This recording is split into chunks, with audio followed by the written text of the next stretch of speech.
welcome back to a new video. This is one of those sit-down videos that I really like to do, but that I forget to do. You know, where we just talk about different subjects and different things that I want to tell you. And I came upon this idea a few weeks ago because I was sitting thinking about when I've traveled and what I've done, and I always realized that it's so difficult to know what something is going to cost and how other people live. And if you move somewhere, you never have an idea of like the cost side of everything. And I don't know why this idea came to me. Maybe it's because I get so many questions on like, what should I bring if I move to Svalbard? Is it possible? That I think this might be helpful for people wanting to move here or thinking about moving to maybe Scandinavia, because I'm gonna like explain how our system works here. And since Svalbard is part of Norway, you know, it's similar to like Sweden and stuff. But so what we're doing today is that I'm gonna show you the cost of living on Svalbard, as well as how I manage our finances. I'm gonna show you pretty much like almost all of our expenses also, because I always find that super interesting. Like, what does it cost? What does your life cost? And it's not in any way to say like, look at this is what I have. It's more like just because I would be so curious to see this about somebody else's life. I have no idea what other people do and how much it costs. Like when my sister who lives in America told me what her monthly expenses are, I was shocked because I was like, what? It's so much. How do you afford this? So today we're gonna do that. And if you're new to my channel, my name is Cecilia. Grim is under the table. He might come out later. He's a Finnish Lapphund, my dog. And I live on Svalbard, which is an island close to the North Pole. It's actually an archipelago, which means that it's a cluster of islands, and Spitsbergen is the island that we live on. So now you know that. So if you are new here, welcome. And if you're not new here, welcome back. As always, there's a coffee. It's my second one of today. Don't judge me. I absolutely love coffee. First things first. I am a person who is, I would say, semi-organized. Now, I'm like insanely organized in some aspects, and other things I might just be like, don't care. But when it comes to budgeting our household and like our expenses, I think it's the most fun thing in the entire world. So now I'm going to bring up our budget, and we're going to go through it. Can I call it a budget? It's our expenses. But okay, wait a minute. I need to find it first.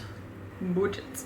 I'm not gonna tell you what I'm making right now, but what I'm gonna do is I'm gonna use one of my paychecks from my other jobs, and I'm gonna tell you how much I made, not at that job, but how much I've made before, because I think that that is the perfect way. Like, it won't tell you where it was, and the company won't be mad at me, but I'll tell you like what one of my previous jobs paid me. And I wish I knew what our minimum wage is, because I know in America I always I get that question from Americans, like, what is your minimum wage? But I don't know. I don't really think we work that way here. But could you please open? Oh, it's there. Before we get started, I just want to take a moment to introduce the sponsor of today's video, which is Skillshare. Skillshare is an online learning community with thousands of inspiring classes for creators. It's a place where you can explore new skills and get lost in creativity. I've done a bunch of fun courses these last few months, and you might have seen recently I did the Rubik's Cube challenge, where I wanted to learn how to do that, and that took me 2 days. And I started off with a really good course on Skillshare. Then I also took Marcus Brownlee's course on how to get better with your YouTube and like your camera work, which was so helpful. And now I'm taking a super exciting new course that is called Project Management in Real Life, Simple Workflows to Achieve Your Goals. It's by Nikki Henderson. I love learning how to get better at all different kind of aspects of life, and I feel like project management is something that you can apply to so many things. The first 1,000 of my subscribers to click the link in the description will get a 1-month free trial of Skillshare, so you can start exploring your creativity today. Now let's head back into the budgeting and the cost of living on Svalbard. So let's start from the beginning. When you move here, you will most definitely live in a apartment in town, because living in cabins like we do is not the norm. Most people have their cabins as weekend homes. If you live in the village, you would have an apartment. And so you get an idea of what the rent is here. If you have like a 1-bedroom apartment, you're bound to pay like $1,000, I'm gonna say. I'm gonna have to speak in Norwegian kroners, I think. So you would spend around 10,000 Norwegian kroners for just a basic 1-bedroom apartment. Then there are really nicer apartments like with 4 bedrooms and stuff, and they're gonna go up to, 25,000 Norwegian kroners a month. So you can also own the apartment that you live in or the cabin, but you never own the land. The government owns all land, so that's also good to know. For this cabin, we rent it for 5,000 Norwegian kroners a year. So that's our cost for the land. So we're probably never gonna ever be able to own that, which means that there's so many restrictions put on it also. That's why we can't just put up a shed or do whatever we want out here, because it's not our land, which is quite interesting. But okay, let's go into just like daily expenses, because that's what I want this video to be mostly about. Like, what is my day-to-day cost? When living on Svalbard, again, you're probably gonna have a lot of outdoor equipment, and you're probably gonna have a snowmobile. We have a boat as well, and I wouldn't say that's normal or the norm, but almost everybody has snowmobiles. I can say that. There are more snowmobiles than people here. Well, that is almost correct. A quick Google search tells me that in 2019 there was 2,100 registered snowmobiles on Svalbard, and then the population in 2021 was 2,500, which I think is in Longyearbyen, and then in the whole of Svalbard was 2,900 people. So I was almost correct. Still a lot of snowmobiles. Then you might also wonder, why does everybody have snowmobiles? What's the deal? Is this the new trend? No. The thing is, we don't have a lot of roads here on Svalbard. So we have, I think, about 60 kilometers of road that you can drive on. So the only way to get out of the village is by snowmobile or by boat in the summer, which means that you kind of want that freedom when you live in a mini town on an island in the Arctic. So that is the reason why we all have snowmobiles. It's to be able to explore the island and see all of the cool things like glaciers and polar bears, and yeah, you get it. All right, back to me. So let's go in and have a look at my lovely document here. I make the most simple Excel document, and here is my life, mine and Christopher's. So I put our wages at 28,000 Norwegian kroners both, because that is what we've had after taxes. No taxes here. We pay 16% taxes, by the way, on Svalbard, but I just calculate from without. So, because we've both had jobs up here where that is what we've been paid. And I think all of my jobs almost have been around there. So I feel like that's a good estimate on what you could make here from a 100% job. So yeah, 28,000 after taxes is pretty okay wage up here. So the costs that we have, and that we also kind of just have to estimate, because we don't really know exactly how much each is going to be. Like our monthly electricity bill depends on what season it is. And we can only look for last year's, but last year we had half of this cabin. So this year we've had to kind of, do an estimate of what we think that it's going to cost. So if we look here, we have put for each other, I have amounted to 1,400 kroners. I'm going to put the dollars and the euro on the screen just to make it easy. So 1,400 kroners per person each month we put into this account that we use for all expenses. And then we have stuff like a satellite phone, costs us 75 kroners each month. We have internet cost of a total of 600 kroners each month. Then another one for the heating of the house and for the stove, because the stove and the toilet is run on gas, as in not gasoline, as in the other gas. And that costs us about 1,200 kroners a month.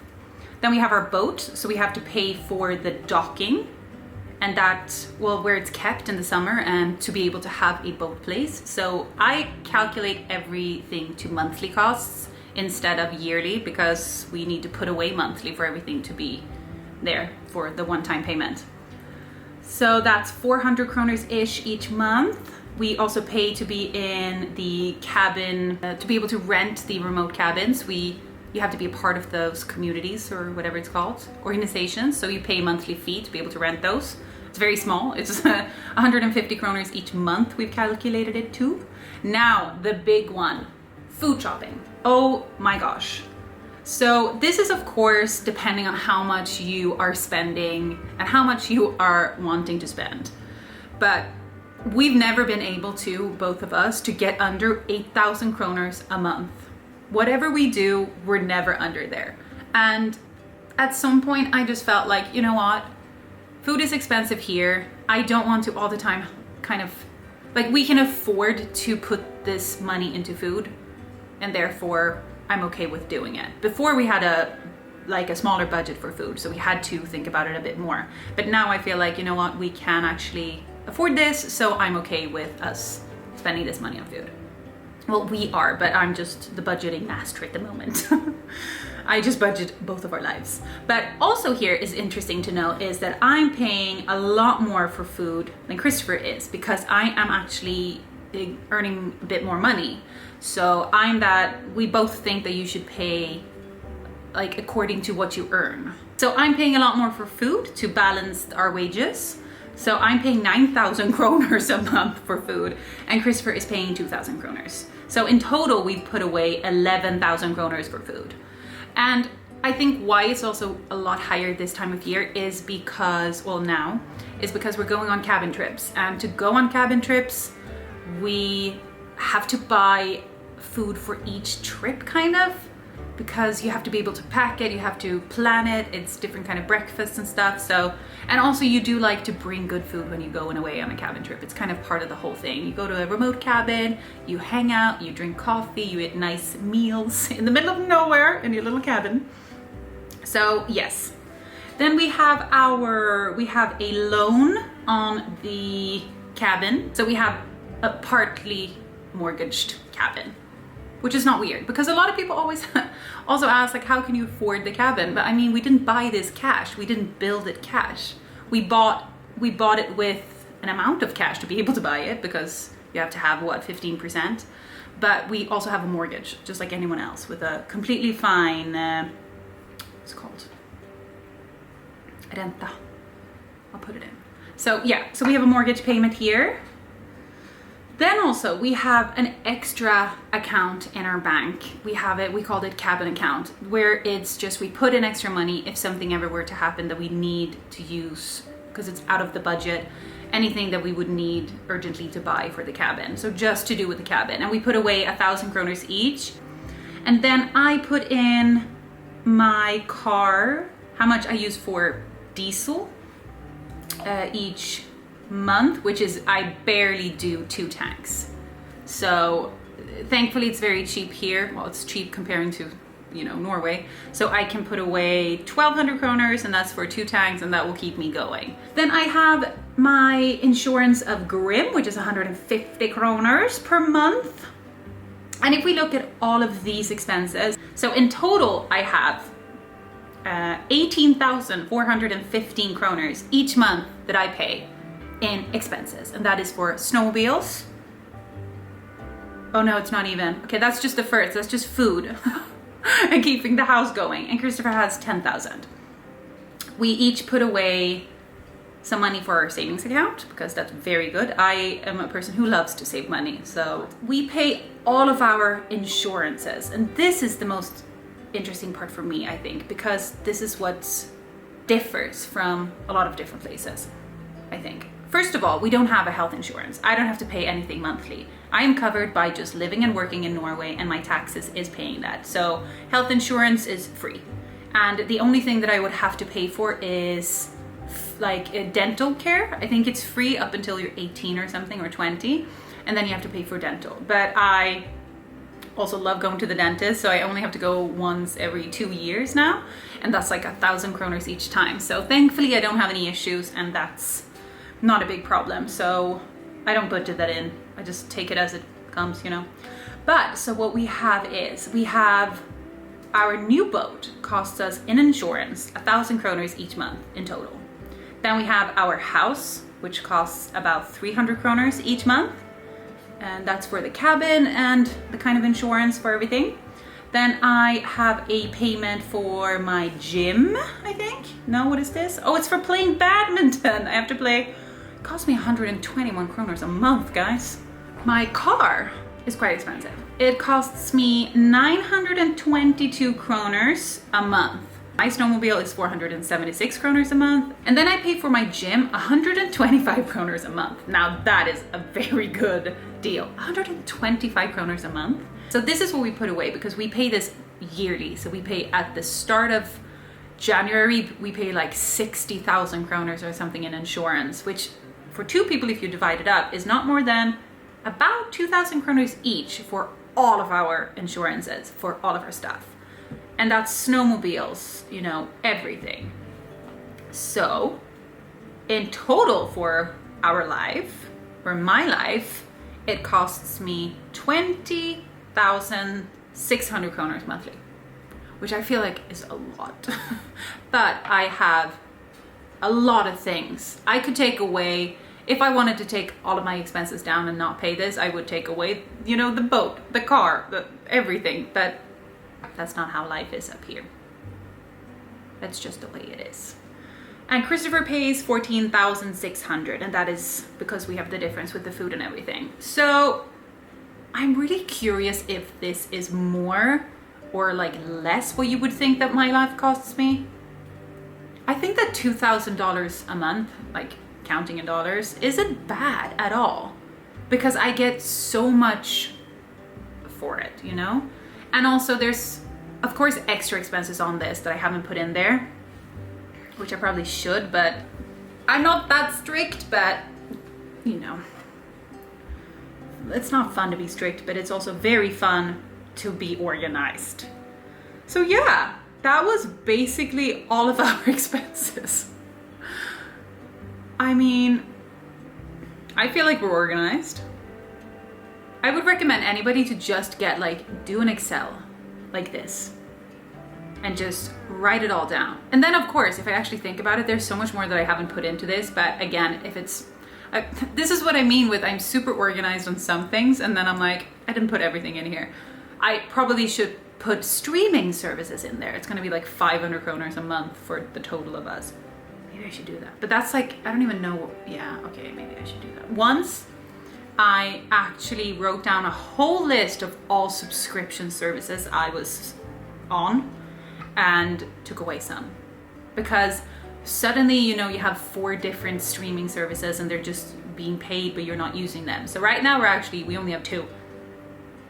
And of course we could afford more, but it's just ridiculous. Like, we don't need 5 different streaming services. So that was everything for this video. Let me know if you like these kinds of videos. I thought that it could be interesting to know just like how the cost of living is up here. And I can only really go from what I pay. So I hope that it was interesting. I will see you guys in the next video. If you have any video ideas or anything you want me to talk about, write it in the comments and I will check it out. Otherwise, have a great day and see you in the next video.